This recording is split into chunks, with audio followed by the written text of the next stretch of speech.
Hello and welcome to the David Icke Connector Videocast. Well, it's been the week that we've been told we should celebrate the Balfour Declaration, the 100th anniversary of the declaration by the British government that started the process that led to eventually the establishment of the State of Israel. But maybe there's a little bit more to know about the background to that pivotal point in the establishment of Israel in the land of Palestine. Now, when you first hear that the British Foreign Secretary, Lord Balfour, made a declaration, the Balfour Declaration, it has the feel of standing up in Parliament and making a declaration that the British government supports a Jewish homeland in what is now Israel and Palestine. But it wasn't like that. The Balfour Declaration, of course, was a letter. And who the letter was sent to is extremely relevant to the whole story. The House of Rothschild has been central to the creation establishment of Israel and for the creation of the modern Zionist movement. And this is the declaration from Lord Balfour, and it's written to Lord Rothschild. No coincidence. It says, "I have much pleasure in conveying to you on behalf of His Majesty's government the following declaration of sympathy with Jewish Zionist aspirations, which has been submitted to and approved by the Cabinet." Note it says Jewish Zionist aspirations because there is this myth that Jewish people and Zionism are interchangeable. It's not true. There are many Jewish people that don't support Zionism. Zionism is not a race, if you like. It is a political philosophy and an ideology, which, like I say, in modern times has been driven by the House of Rothschild. And the letter goes on to say, "His Majesty's government view with favour the establishment in Palestine of a national home for the Jewish people and will use their best endeavours to facilitate the achievement of this object." And this next bit is a complete joke.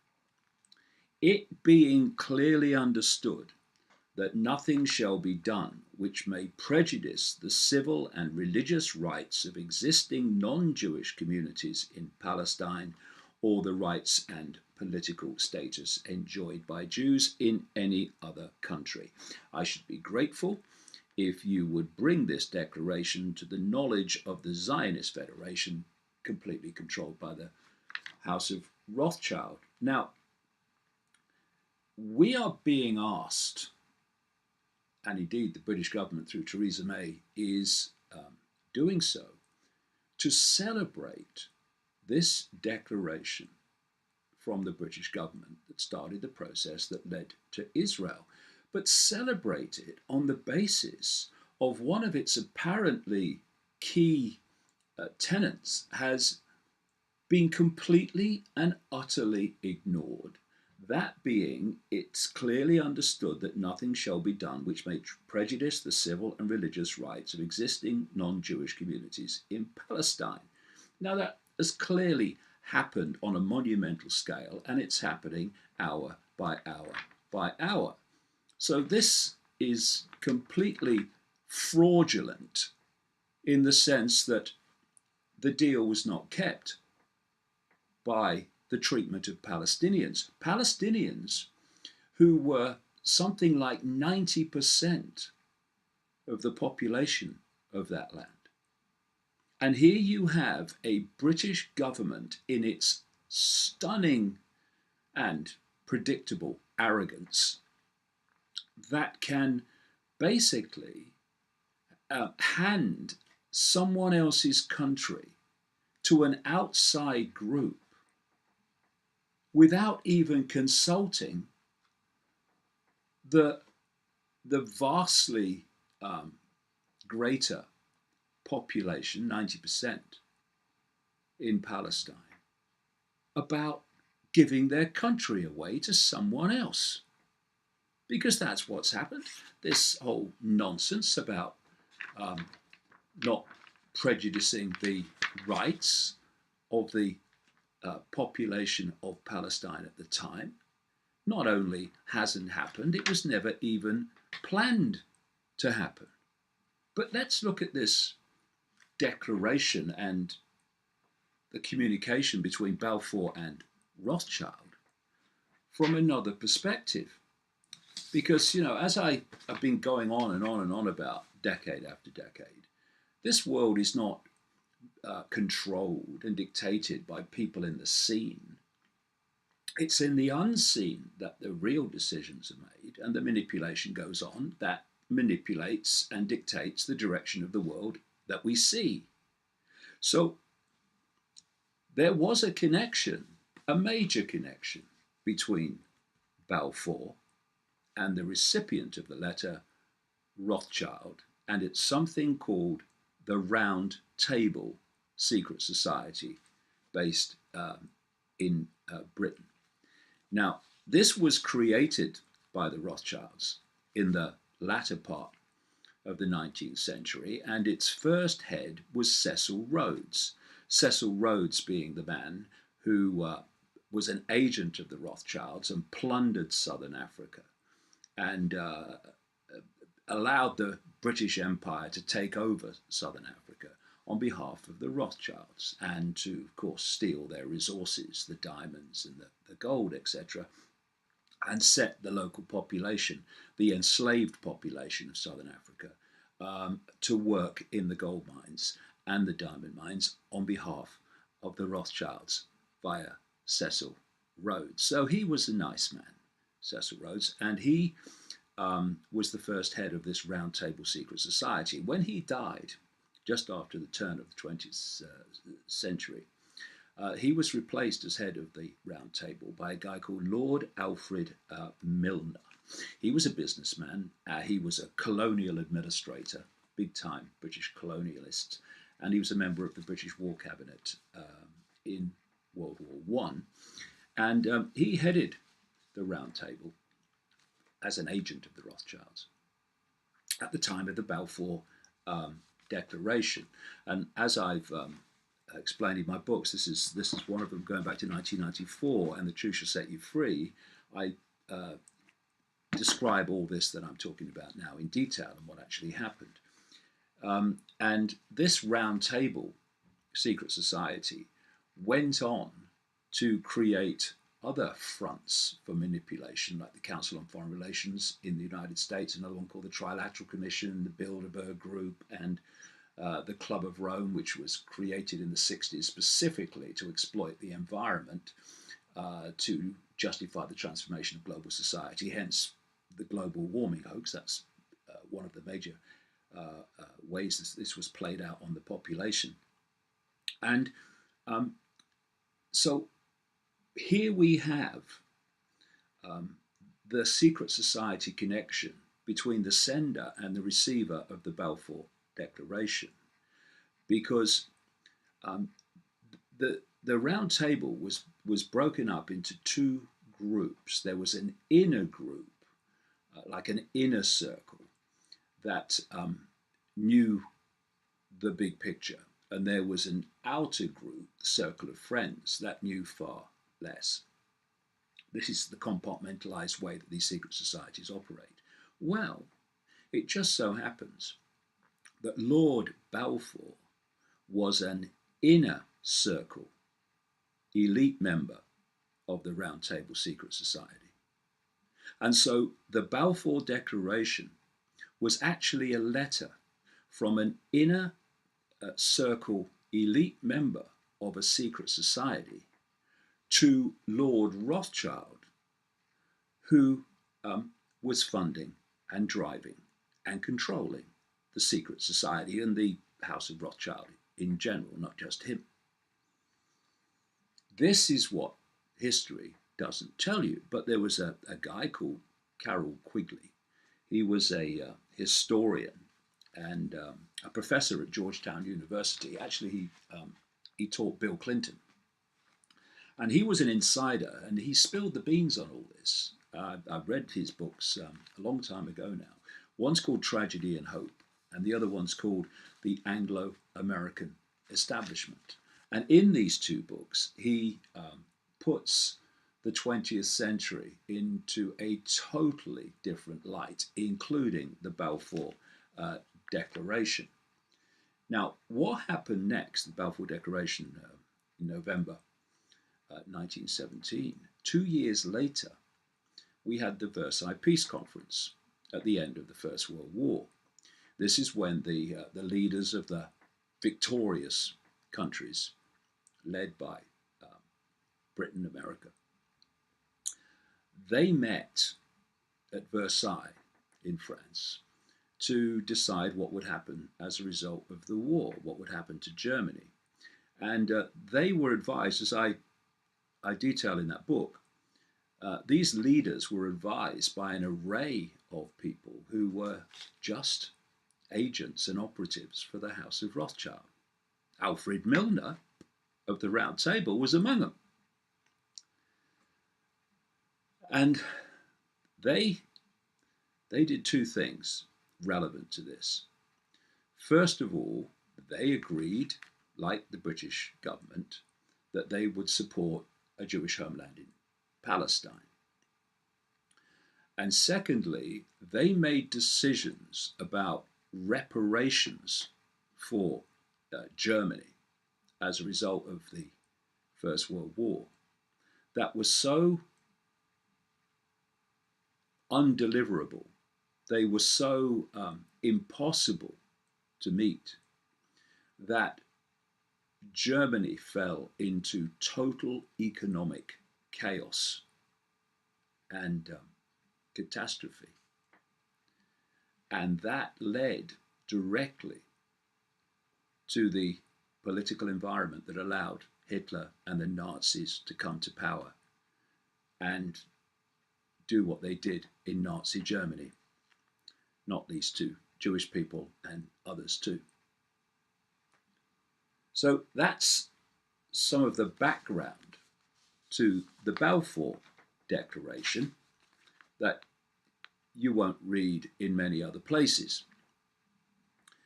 And indeed, that's a kind of common theme here. You cannot have an open debate about the history, the background, and the behavior of Israel because you're called anti-Semitic, which is a complete misnomer. It means anti-Arab, really, because it's a language group called the Semitic languages, overwhelmingly Arabic. And even with this Balfour Declaration, opposition and other voices systematically have to be silenced. I mean, they don't know any other way.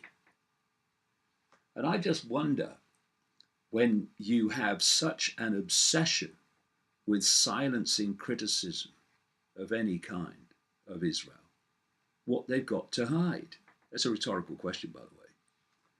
And so we've had this story in the run-up to this Balfour 100th anniversary. Transport for London bans ads displaying Palestinian objections to Balfour Declaration. Adverts highlighting Palestinian objections to the Balfour Declaration of 1917, when Britain promised to establish a Jewish national home in Palestine, have been blocked by Transport for London on the grounds that the issue is politically controversial. Nonsense. It's censorship. What you call controversial, others rightly call open debate and the right to an opinion. So, we've had this dinner of celebration this week when Benjamin Netanyahu, Prime Minister of Israel, headed for London to have this celebratory Balfour Declaration dinner with Theresa May, the British Prime Minister. And they couldn't even leave it alone then. This is Theresa May speaking at the dinner. There is today a new and pernicious form of anti-Semitism which uses criticism of the actions of the Israel government as a despicable justification for questioning the very right of Israel to exist. This is abhorrent and we will not stand for it. Oh, Macron in France, the Rothschild president of France, used to work for him, has said pretty much the same. So what we're seeing is that history is being distorted, present day happenings are being distorted and being suppressed by the increasing, and my goodness me, it is increasing efforts to silence anyone with a different opinion to that of Israel, and also to claim that criticism of or questioning of a country, of a regime in a country, is somehow racist. It's not, of course, and it is another, of course, simply to justify censorship. So, we don't do censorship here. So let's have a look then at what we're supposed to be celebrating this week in this 100th anniversary of the Balfour Declaration. This is only a partial list, but you'll get the picture. We're being asked to celebrate, number one, the fact that the House of Rothschild, as part of a much greater global agenda, essentially created modern Zionism and thus set about creating, successfully, the State of Israel so it could manipulate and destabilize the Middle East ongoing, brackets, achieved. We're being asked to celebrate, number two, that the Rothschilds secured official support for the Balfour Declaration from the then powerful and very influential British government for a Jewish homeland in what is or was Palestine, and of course the Palestinians claim still is. And in doing so, they did not secure or even ask for the support against not just the opposition of the Arab people of Palestine to this, but also they didn't ask the support, and they certainly wouldn't have got it from most of them, of the Jewish minority in Palestine. At that point, before this declaration and all that followed, Arab people and the small minority of Jewish people in Palestine were getting on fine. They were living together, and it was one country, if you like, and they were just getting on. Everything was fine. The minority Jewish people in Palestine, or great amounts of them, didn't want this great influx from Europe that changed their lives as it dramatically changed the lives of the Palestinians they were living in harmony with. We're being asked to celebrate that T.E. Lawrence, who of course is better known because of the film as Lawrence of Arabia, a military intelligence agent for Britain, helped to con the Arabic people of Palestine into removing the Islamic Ottoman Empire based in Turkey, to remove their control of Palestine in what was called the Arab Revolt. This was in the latter years of the First World War. And the con was that Lawrence and the British through him and others said that if you support us, the British, in removing Ottoman Empire control from your land, you will get independence afterwards. The British government and their agent knew that that land was designated for someone else. So, the Arab revolt removed the Ottoman Empire, and then, as the years unfolded, independence for Palestinians for doing that became domination by an outside force coming in from Europe, and the British knew that all along. You can trust the British just like you can trust American governments. Anything they say is true. Well, if you invert that, it's true. Another point of celebration this week, we are told, that after World War II, the Rothschild networks arranged for the relocation of great numbers of Jewish people out of Germany to settle in Palestine and take over another people's land. If anyone else did that, they'd send the boys in. But no, this is all fine, apparently, and we should celebrate it. We are asked to celebrate that Zionist terror groups like Irgun and the Stern Gang terrorized the Arab population of Palestine so comprehensively with their extraordinary violence that something like, at least, and the figure is said to be higher by many others, but at least 700 to 750,000 Arab people were forced to flee Palestine in terror, never to be allowed to return. So they're in a state of ongoing, a state of being a refugee from their own land. They were forced to flee their land because of the violence of Israeli terrorist groups like Irgun and the Stern Gang. And future Israeli prime ministers like Begin and Shamir were members of these terrorist abominations, who then came to power as prime ministers and started condemning terrorism. Yes, we should celebrate that. Round of applause. Something else to celebrate. That the Rothschild Zionists coming in from Europe, through still more military force and terror, given increasingly over the years state-of-the-art weapons by America and Britain and others, have continued to steal more and more Palestinian land in illegally occupied areas like the West Bank, and continually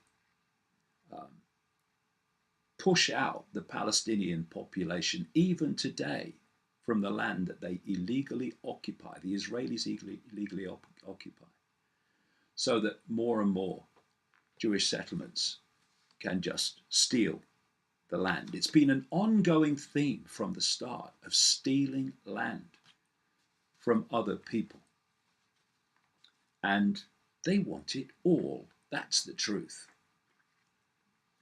And also this ongoing violence and apartheid against the Palestinians has created, yes, an apartheid state in Israel, in which non-Jewish people are not treated in the same way and given the same rights as Jewish people.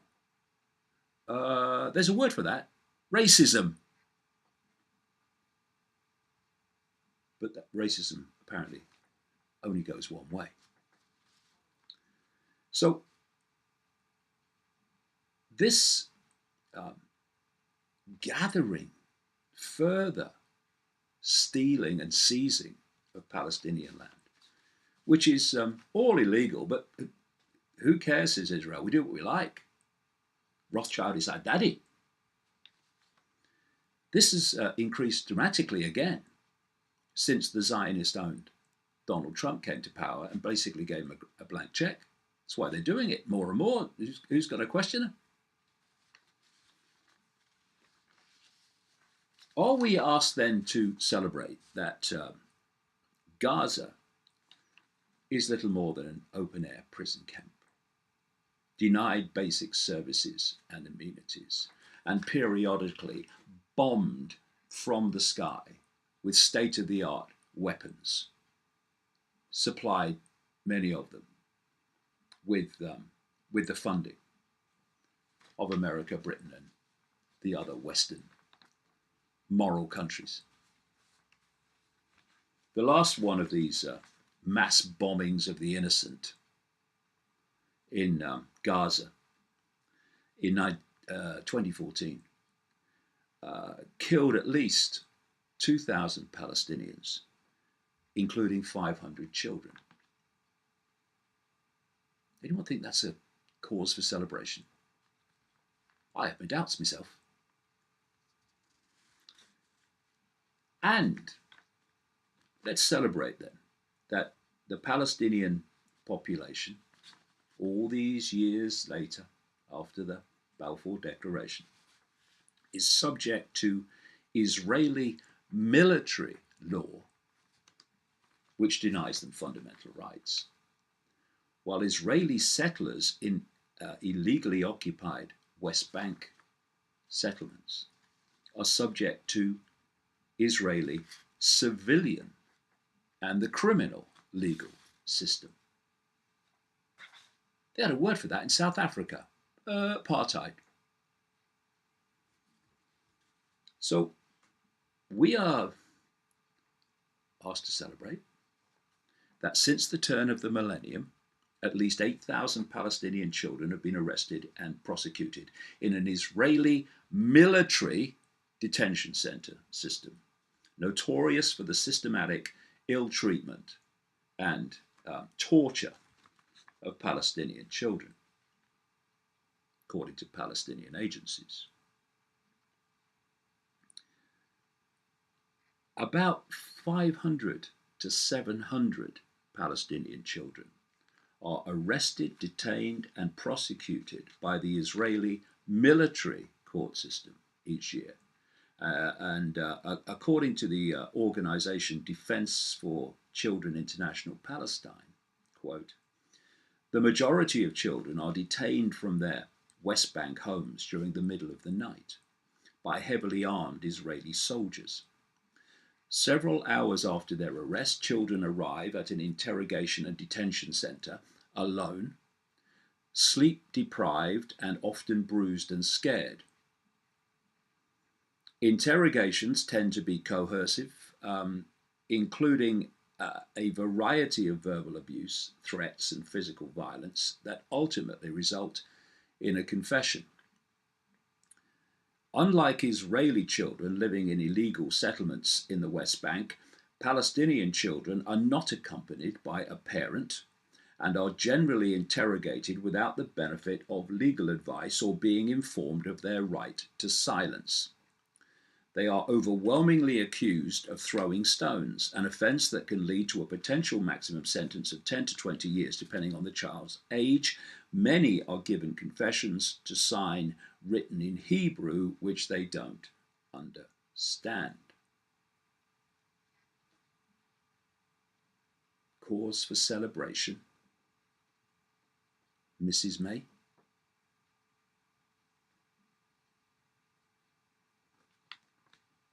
According to 2016 figures, 440 children under 18 are held in military detention, and almost 2.5 times the number imprisoned the year before. So it's getting bigger and bigger and bigger.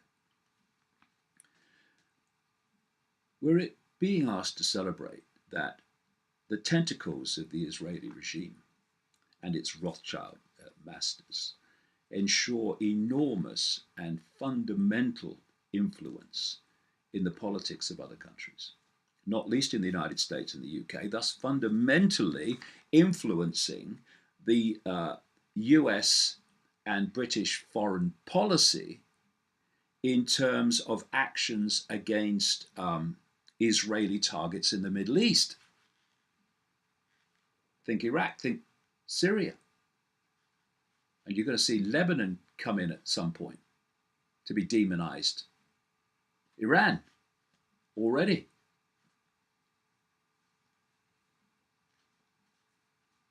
According to a leaked email from the former US Secretary of State, Colin Powell, Secretary of State at the time of 9/11, Israel has hundreds of nuclear warheads pointing at Iran.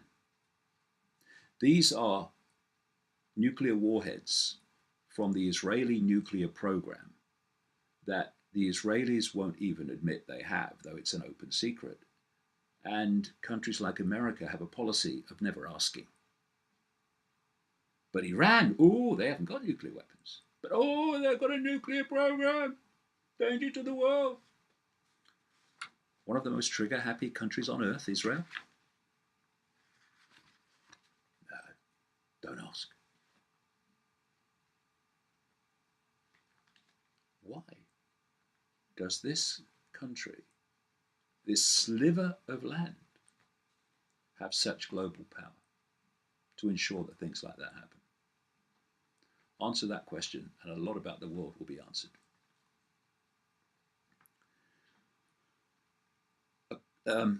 Zionism, this is another kind of point on my list to celebrate. Zionism has no historic right to the land of Israel. It's a made-up story. The vast majority, the overwhelming, virtually totality of Jewish people today don't go back to the biblical Israel. And who wrote those stories in the Bible anyway? They go back to a place called Khazaria in what is now part of Georgia, southern Russia, the Caucasus, and around the Black and Caspian Seas. That's where they come from. And it was in the land of Khazaria that the king had a mass conversion of the population in 740 AD to Judaism. He had his reasons for that, which I'll go into in the books. And so that was nothing to do with race. It was a conversion to a belief system and an ideology called Judaism.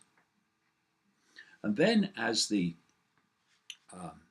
Khazaria Empire broke up, these Judaism worshipping Khazaria people moved up into Eastern Europe, settled there. Then they moved across into Western Europe, settled there. And they were the people that were in Germany when they were disgustingly, appallingly, unspeakably treated by the Nazis.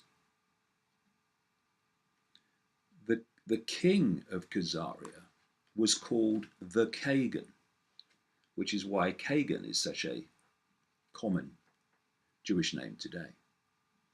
And don't take my word for it. I would point you to two books by the Jewish historian Shlomo Sand, professor of history at Tel Aviv University.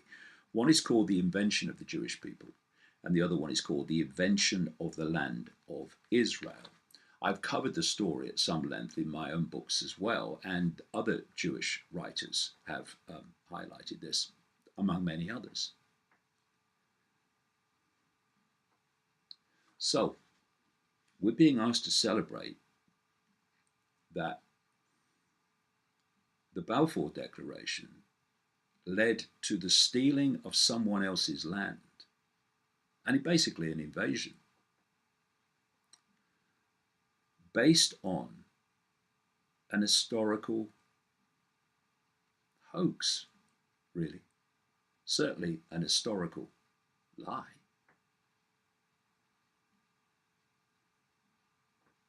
And that is what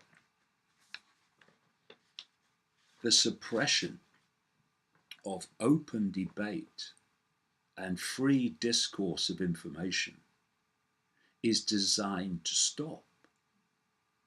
That's why Zionism has this extraordinary network of attack dog groups, hate groups actually, because they're trying to get the population to hate their targets. That's why they have such a large and sophisticated network whose goal is to suppress information that would challenge the official story about Israel, its history, and right to present day. And Netanyahu said at this dinner with Theresa May that Israel was committed to peace and that the Palestinians should finally accept the Jewish national home and finally accept the Jewish state. Well, first of all, the Jewish national home is not, has no basis in history, if the truth be told. And to accept the Jewish state. Why not the Israeli state with all people equally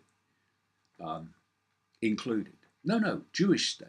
And these are the people that go on and on, use it as a weapon of silencing people, of silencing criticism. They go on and on about racism.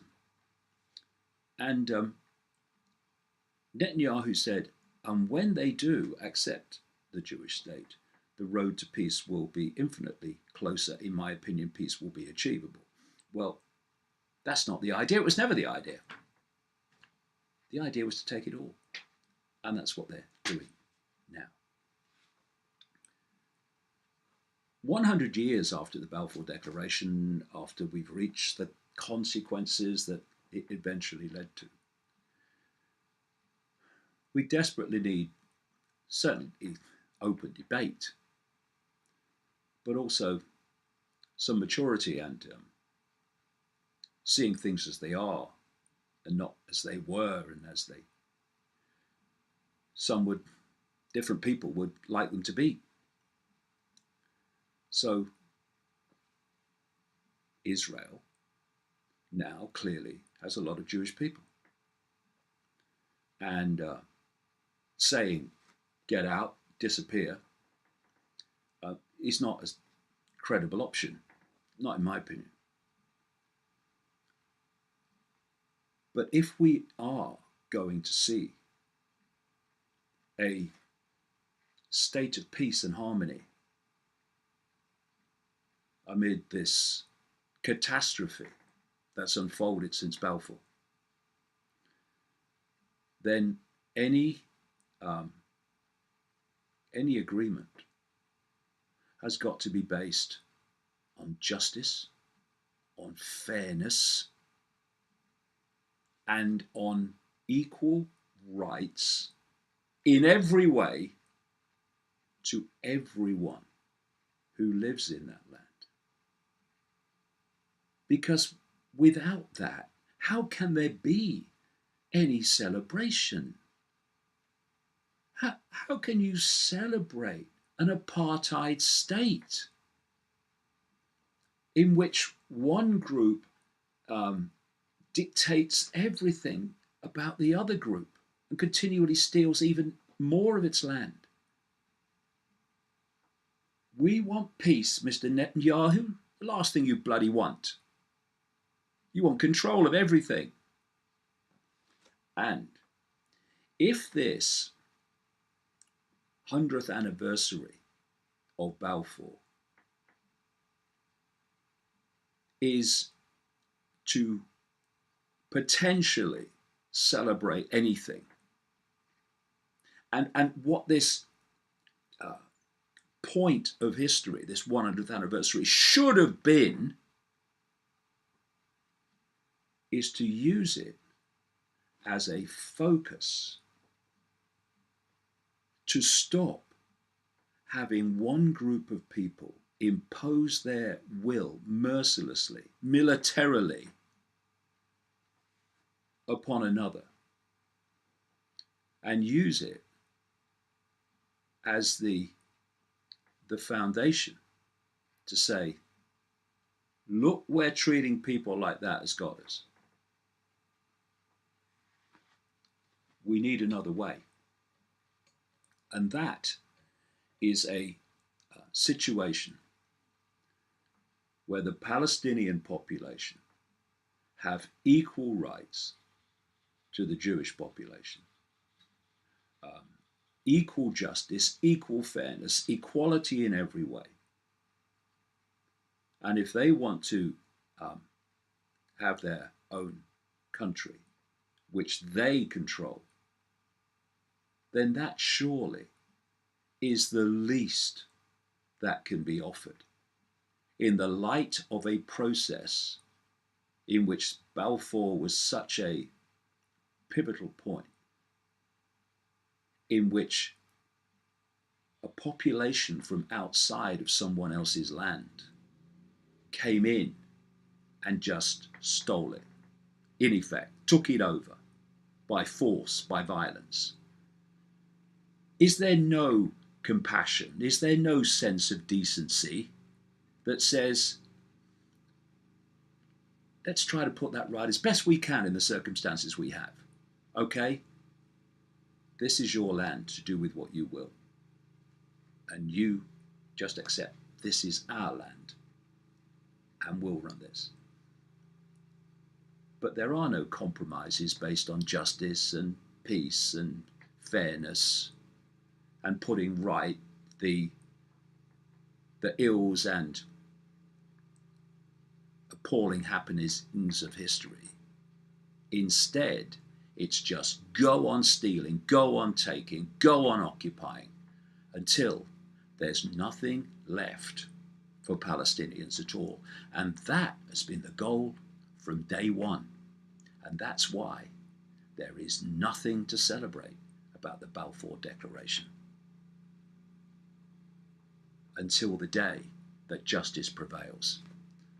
And I, for one, I'm not holding my breath.